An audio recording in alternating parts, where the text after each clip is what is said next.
ayuu kitaab jaamac ku maray oo lagu dhaariyo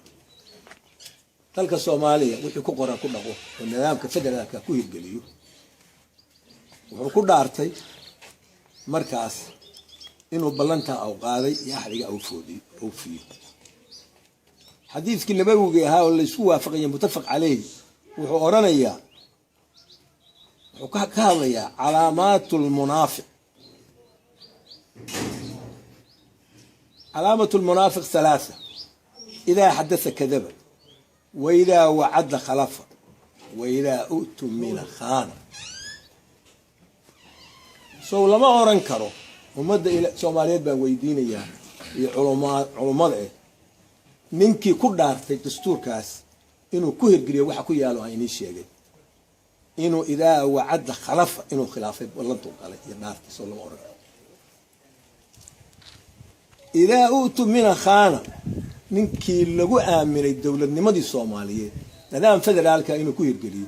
إنه قارنا يسهرد استاغو وقيت دير يقيت قابن بأفورو لعاكو بحيو لقال سكية كأوغ إنا وحبك الاسم إنت كلنا قعان قليو أو كردكتو كامبين أو دورشة دبقو صور نقضو أو مسوق ماسو دح قليو أو كلا صوبحو شخصيات أسوغو أو رادين أيو إنا يهدو عودك السين أياه هذا أنا قار ليسكو هايستو قار كلنا ولي aan la midayn way kala qaybsan yihiin ila utumina khana ila hadatha kadaba wa ay haday ila hadatha kadaba ninka shirweynihi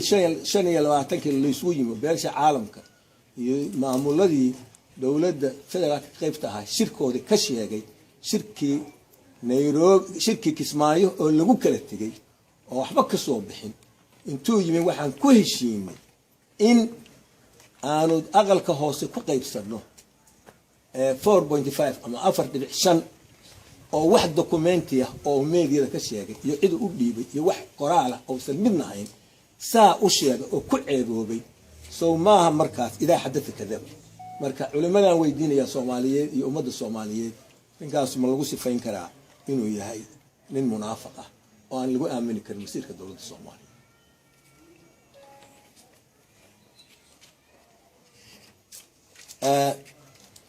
haddaba waxaa isweydiin leh war wax lagu heshiiyey oo nidaam ah oo sharci ah inta la tuuro ma laga aadi karaa sharci darro hor leh hadda in maalin la weyd magaciisa lagu yiri guura la yiraahdo anigu aanan isaqoon aanu malaynayo inuu xildhibaan yahay baadood Voice America laga hadlayo wuxuu yiri wixii hore loogu heshiiyey hadii aan lagu dhaqmayn oo maalin walba banka abuur wax ninka marka xafiiska jooga oo ku danaysanayo lagu dhaqmo biri 4 sano ka bacdina soo tan la tuur maay mid kale meel waligaana jugtug meesha joogso ma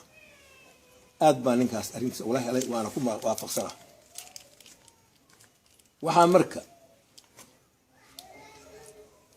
loo baahan yahay in wixii lagu heshiiyey la dhaqankeeyo sharciga lagu socdo sharci daraan loo aaday beesha caalamku ay taageerto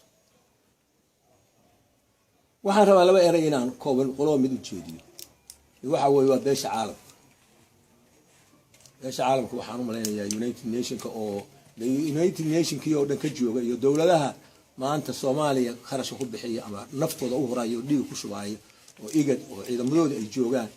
iyo wixii kale oo Soomaaliya taa kulaya qaxootigooda iyo nabadgelyadooda dibadaha iyo dhaqaaleyntooda masaakiintooda iyo xuquuqul insaanka dhowristiisa iyo in dowladda Soomaaliya isku inay waxaas yihiin baan u maleeyaa saas ay yihiin u maleyn ma yawaabaye beesha degta koonfurta gaalkacayo ilaa waqooyiga wabiga Shabeello xamar xawaa ka hooseysa degtana yadana hadal baan soo jeedin beesha caalamku waxaan leeyahay imise beel caalamiyeed ah jira horta anagu hal beel caalamiyeed caalamka baan naqaanaa oo ah midaas United Nations ku midowday baan naqaanaa oo ninka wakiilka United Nations wakiilka uga ah oo madaxda u yahay oo ah ninkii saxiixay heshiiska iyo sharciyada hadda aan ka hadlayo saxiix hadii maalin walba baab cusub beesha caalamka niman isku sheegaya ay furaan oo markaas hadda ima tirsan inta ay ahaayeen maanta dowladda joogay kulli waa ku jiray wakiilka muxuu ahay xogayaha guud qaramada midoobay oo kii ka horeeyay isaga bedelay kii ka sii horeeyay oo saxiixay dastuurka oo saxiixay soo kuma habboonayn inuu dhowro dastuurka sharci waxaa jira qaanuun siinaya beesha caalamka in madaxweynaha dowladda Soomaaliya inuu overriding ku samayn karo dastuurka Soomaaliya ay ku heshiisay oo beesha caalamkuna ay kaga dayanayaan oo leeyihiin waa sax overriding buu ku sameeyay anigu waxaan leeyahay ma jiro waan naqaanaa sharciyada caalamiga waan naqaanaa ma jiro saa darteed abaal baan u haynaa beesha caalamka aad baan ugu mahad celinaynaa weliba gaar ahaan dowladaha dariska ah oo dadkii Soomaaliya markii u horeeyay qaxamad mugan geliyay oo maanta Kenya ay hayso qaxootiga ugu tiro badan Ethiopia ay hayso qaxooti Djibouti ay hayso Yemen oo badda daris nagalaan ay hayso iyo ciidamada ay soo direen oo dhiigooda u shubaayay in dowladda Soomaaliya ay nasad aad waxaan u haynaa abaal weyn u haynaa oo kale dowladaha reer galbeedka oo dadkii Soomaaliyeed mugan geliyay oo maanta tacliin siiyay oo degaan siiyay oo ummadoodii kala mid dhigay oo aniga laftigay aan u qaxayo kamid ah waxa abaal la koobi karin baan u hay way jiraan dowladaha Carbeed oo kooban oo iyagan abaal u hayno Yemen-ta markii laga reebo daris ah Imaaraadka oo laga taageeray la dagaalanka hadaan reer Puntland ay burcadbadeeda iyo dowladda Kuwait oo hadda mashruuc aan boorka garow dhisaysa wax la taaban karo baan ka hadlayaa ka hadli maayo wax maaragtay sadaqooyin lagu biirbiiriyo maaragtay alahaas saakiinta wax wadooda ka hadli maayo tijaarta dariska wax la taaban karo aan maanta sheego laba mashruuc baan ka hayo aad baan ugu mahad celinayaa markaas oo shir caalami tagona waa mahad celiyaa nimanka reer galbeedka aad baan ugu mahad celinayaa North America had deganaadeen ama Europe had deganaadeen ama Australia iyo New Zealand had deganaadeen aad baan ugu mahad celinayaa waanu mahad celinayaa laakiin beesha caalamka dib ay isku noqoto hadday Soomaaliya iyadoo ay leedahay anaga maamulayna hadday iyadoo ha maamusho United Nations Soomaaliya xorriyadda gaartay 10 sano waqti aniga iskuulka la geeyay waa garoosan karay hadday macquul noo sheegaan anaga maamulayna xorriyad gaarsiinay waa wax gooni laakiin nin hadba danaysta wuxuu suuqa la yimaado inay ku taageeraan ma garaysnin waa inay faraha kala baxaan wixii arrimaha gaarka Soomaaliya ah intaas aan uga mahad celinayna noogu ekaadeen intaas aan ku leeyahay beeshan Soomaaliyeed anagu aan dariska nahay oo koonfurta gaalkacyo ilaa waqooyiga wigaas shabeellaha hoose jooga xamarna hadda iyagu maamula gacanta ku haya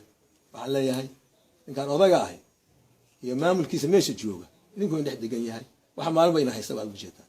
baar fariisan weeyeen maqaashi ka cabbi weeyeen carruurtiina iskuulada dhiganaysay jaamacadaha lagu qarxinay injiis lagu qarxinay waad u jeedaa anagu ilaahay xamdigiis nabad baan ku jignaa dalool Soomaaliya dhul ahaan baan deganay population kan ku dhow baan deganahay waxa ka dhacaa ma jirin way dhacaan wadan weeyo wax kasta waa dhici karaan mar way dhacaan jireen tiyaal iyo dagaalo wax iska dhacaan laakiin meel nabad lagu wada marayaan deganahay niman Maxamed gudiisa nabad ka dhigi karin oo aan ceelasha biyaha gaari karin oo aan balca tagi karin inuu diyaarad ama helicopter ama oo ku qafilan yahay taangi mooyee naga hor dhaqaajiye oo waxaad samaysaan hadaa qancin ka dhaana qanciya wadadii Cabdullaahi Maray hadii kale wada kala dab haystaan Maray Soomaali ma hogaamin ka dheer inaga isu imaan waqti shanaynaale halkan ugu fudud waa noogu timi halkan noogu imaada halkan ku waqti shanaynaale waana salaamantiin assalaamu alaykum wa rahmatullahi wa barakatuh